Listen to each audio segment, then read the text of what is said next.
Hello students, welcome back to let's improve 9 and 10। আমি তোমাদের Soudip sir, তোমাদের হিস্ট্রি এবং জিওগ্রাফি এডুকেটর। আজকে এসে গেছি তোমাদের বহু প্রতীক্ষিত খুবই প্রয়োজনীয় একটা ভিডিও নিয়ে। তোমরা সকলেই আমাকে বলেছো যে স্যার ফার্স্ট সামেটিভের সাজেশন দরকার, আর কেনই বা প্রয়োজন নয়, কেন কি ফার্স্ট সামেটিভ তো একদম সামনে চলে এসেছে। তো তোমাদের জন্যই আজকে নিয়ে এসেছি ফার্স্ট সামেটিভের হিস্ট্রির সাজেশন, যার মধ্যে থেকে তোমরা যে কোনো স্কুলে থাকো না কেন, পশ্চিমবঙ্গের যে কোনো বিদ্যালয়ে পড়াশোনা করো না কেন, তোমরা সেখান থেকে একদম 100% সাজেশন পাবে। তো চলো দেরি না করে দেখে নেওয়া যাক। তার আগে অবশ্যই ভিডিওটিকে লাইক করো, বন্ধুদের মধ্যে শেয়ার করো, চ্যানেলটিতে নতুন আসে চ্যানেলটিকে সাবস্ক্রাইব করো। তো চলো দেখে নেওয়া যাক। তো তোমাদের ফার্স্ট সামেটিভে মেইনলি 3টে চ্যাপ্টার আছে, তাই তো?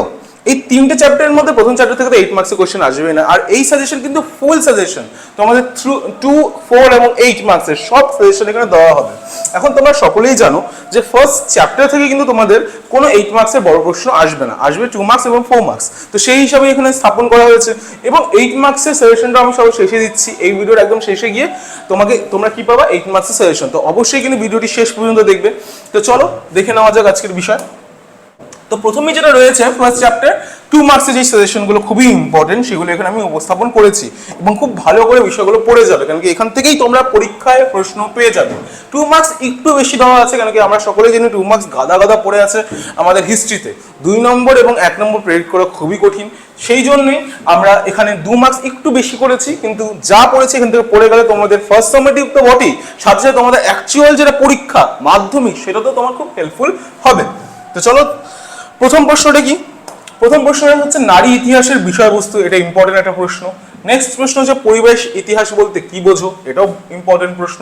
স্থানীয় ইতিহাসের বিষয়বস্তু, ঠিক আছে, মানে এটাও হতে পারে যে কাকে বলে।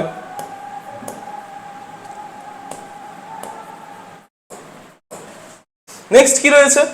ইতিহাস চর্চায় ফটোগ্রাফিকে গুরুত্ব দেওয়া হয় কেন? এর পরেরটা দেখে নেওয়া যাক। জাতীয়তাবাদের বিকাশে খেলা গুরুত্বপূর্ণ কেন? এটা অ্যাকচুয়ালি এসেছে, এমন না যে আসেনি, কিন্তু এটা 4 মার্কসে এসেছে।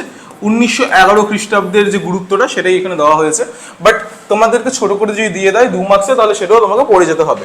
নিম্ন বর্গের ইতিহাস চর্চা গুরুত্ব কেন ইম্পর্টেন্ট, এবং তলা থেকে ইতিহাস অর্থাৎ হিস্ট্রি ফ্রম বিলো বলতে কি বোঝো, এটা খুবই ইম্পর্টেন্ট।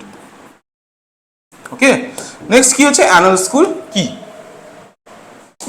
তারপরে নতুন সামাজিক ইতিহাস বলতে কি বোঝো? আত্মজীবনী ও স্মৃতিকথার মধ্যে পার্থক্য, ঠিক আছে। সংবাদপত্র এবং সাময়িক পত্রের মধ্যে পার্থক্য, এটা যদিও বা এসেছে, তাও এটা 2 মার্কসের জন্য দেখে যাবা, ঠিক আছে। নেক্সট কি রয়েছে? ব্রিটিশ সরকার 1818 খ্রিস্টাব্দে সাময়িকভাবে সোমপ্রকাশ পত্রিকার প্রকাশ বন্ধ কেন করে দিয়েছিল? এটাও খুবই ইম্পর্টেন্ট। তার সাথে বিষয়বস্তু, কয়েকটা জিনিসের বিষয়বস্তু দেখে যাবো, কারণ আমরা জানি ফার্স্ট চ্যাপ্টারে 3টে আমাদের আত্মজীবনী রয়েছে, সেই 3টে আত্মজীবনীর বিষয়বস্তুটা খুব ভালো করে পড়ে যেতে হবে। 70 বৎসর, যেটা তোমাদের বিপিনচন্দ্র পালের। জীবন স্মৃতি, যেটা রবীন্দ্রনাথ ঠাকুরের, এবং জীবনের ঝরাপাতা সরলা দেবী চৌধুরানী, ঠিক আছে। নেক্সট কি? আধুনিক ভারতে ইতিহাস চর্চার উপাদান হিসাবে সরকারি, এখন এটা কিন্তু 4 মার্কসের প্রশ্ন, ঠিক আছে। ফার্স্ট চ্যাপ্টারের 4 মার্কসের প্রশ্নগুলো তোমরা ভালো করে দেখে নাও। আধুনিক ভারতের ইতিহাস চর্চার উপাদান হিসাবে সরকারি নথিপত্র, এটা যদিও বা এসেছে, ঠিক আছে, এটা তাও একবার দেখে যেও। সরকারি নথিপত্রের গুরুত্ব আলোচনা করো, এটা এসেছে, স্টিল এটা একবার দেখে যেও।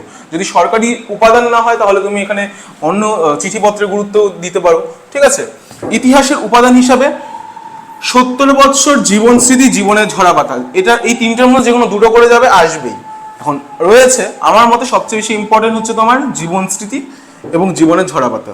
তারপর কি রয়েছে? আধুনিক ভারতের ইতিহাসের উপাদান হিসাবে সংবাদপত্রের গুরুত্ব কি? আমি বললাম না, সরকারি, ইদার তোমার সরকারি নথিপত্র নাহলে সংবাদপত্র, আমার ঠিক মনে নেই, মনে হয় সরকারি নথিপত্র এসে গেছে।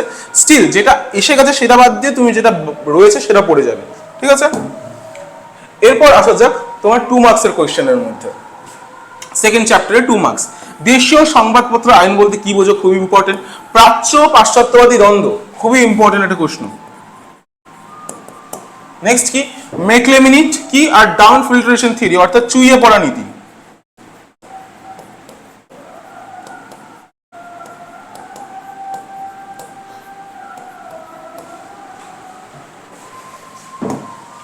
তারপরে কি রয়েছে? উডস ডিসপ্যাচ কি, তার মূল বক্তব্য প্রতিবেদনগুলো কি রয়েছে। ব্রাহ্মসভা কে কবে কেন প্রতিষ্ঠা করেছিল, এবং তারপর কি রয়েছে? কে কবে কেন আত্মীয় সভা প্রতিষ্ঠা করেন। নববিধান ব্রাহ্ম সমাজ কবে গঠিত হয়েছিল, মানে কবে এবং কেন, এটাও কিন্তু খুব ইম্পর্টেন্ট। কে কবে কেন আত্মীয় সভা প্রতিষ্ঠা করে এবং নববিধান ব্রাহ্ম সমাজ কবে এবং কেন কবে এবং কে গঠন করেছিল, এই দুটো প্রশ্নই খুব ইম্পর্টেন্ট। ব্রাহ্ম সভা, আত্মীয় সভা এবং ব্রাহ্ম সমাজ, নববিধান ব্রাহ্ম সমাজ, খুবই ইম্পর্টেন্ট তিনটা প্রশ্ন।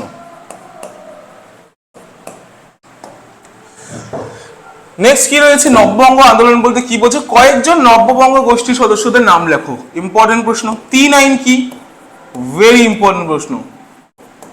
নববিধান কি, নব্য বেদান্তবাদ কি বা বলতে কি বোঝো। নেক্সট চলে যাক 4 মার্কসের কোয়েশ্চেনের সেকেন্ড চ্যাপ্টারের 4 মার্কস।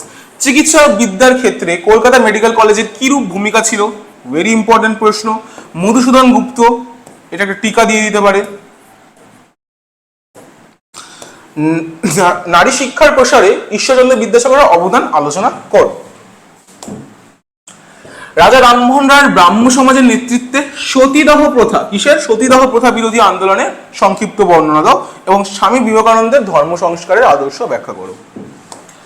তো এই ছিল আমাদের সেকেন্ড চ্যাপ্টারের 4 এবং 2 মার্কসের প্রতিটা সাজেশন। নেক্সট কি রয়েছে, থার্ড চ্যাপ্টারের সেকেন্ড নাম্বার কোয়েশ্চেনের মানে সেকেন্ড মার্কসের কোয়েশ্চেনের সাজেশন। ডেইট্রিক ব্র্যান্ডিস কে ছিলেন, ক্রিমিনাল ট্রাইবস অ্যাক্ট কি, পাইকান জমি কাকে বলে বা বলতে কি বোঝো, জঙ্গলমহল কি, দক্ষিণ পশ্চিম সীমান্ত এজেন্সি কি, খুবই ইম্পর্টেন্ট এগুলো প্রশ্ন। কেনারাম ও বেচারাম বলতে কি বোঝো, কামিয়াতি ও হারিবাহি কি, দামিন ই কৌহ বলতে কি বোঝো, মুন্ডা উলগোলান কি,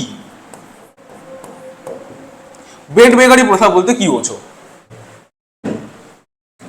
দার উল হারাম এবং দারুল ইসলাম কি, তারিখ ই মোহাম্মদিয়া বলতে কি বোঝো, অষ্টম আইন, ভেরি ইম্পর্টেন্ট। দাদন প্রথা কি। চলো এবার আসা যাক 4 মার্কসের কোশ্চেন।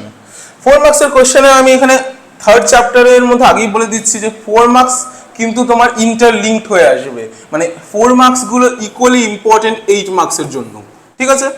আমরা জানি যে ফার্স্ট চ্যাপ্টার এবং সেকেন্ড চ্যাপ্টার, মানে ফার্স্ট চ্যাপ্টার থেকে কোনো বড় কোশ্চেন আসবে না, তোমার বড় কোশ্চেন আসবে সেকেন্ড এবং থার্ড চ্যাপ্টার থেকে। তাহলে কি উদ্দেশ্যে ঔপনিবেশিক অরণ্যায়ন প্রণয়ন করা হয়, ঠিক আছে, এটা 4 মার্কস হিসাবে।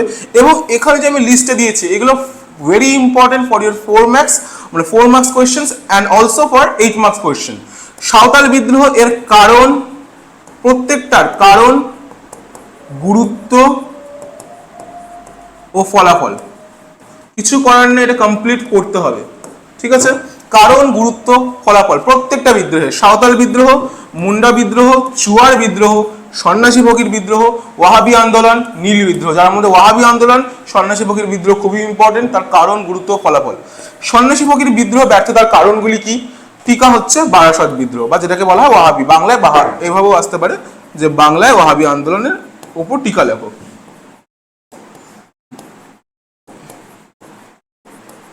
ঠিক আছে, ওয়াহাবি আন্দোলন। তো এই ছিল আমাদের সম্পূর্ণ 2 মার্কস এবং 4 মার্কসের সাজেশন তোমার ফার্স্ট, সেকেন্ড এবং থার্ড চ্যাপ্টার থেকে। এখন সবার শেষে যেটা বলেছি তোমাদের, যেটা আমি প্রমিস করেছি 8 মার্কসের সাজেশনও দেবো। তো 8 মার্কসের জন্য সবার প্রথমে রয়েছে সমাজ সংস্কারক হিসেবে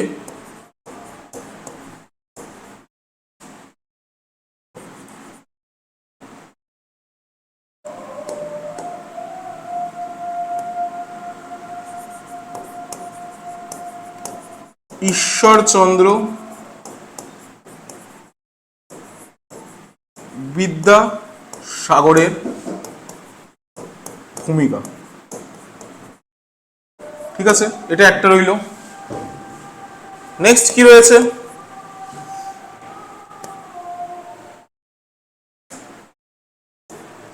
ঊনবিংশ শতাব্দীর সমাজ সংস্কারে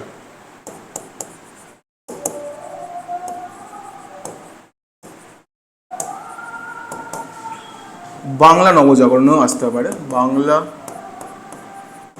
নবজাগরণে ব্রাহ্ম আন্দোলনের গুরুত্ব আলোচনা করো।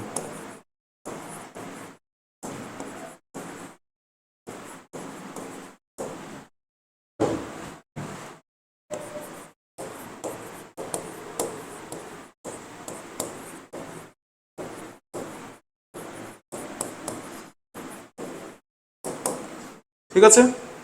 তার সাথে বিদ্রোহ যেগুলো আমি বলেছি, সাঁওতাল, মুন্ডা, সন্ন্যাসী ফকির বিদ্রোহ, এখানে যে আমি যে বিদ্রোহের কথা বলেছি, সাঁওতাল, মুন্ডা বিদ্রোহ, চুয়ার বিদ্রোহ, সন্ন্যাসী ফকির বিদ্রোহ, ওয়াহাবি এবং নীল বিদ্রোহ, এই সকল বিদ্রোহের কারণ, গুরুত্ব ও ফলাফল।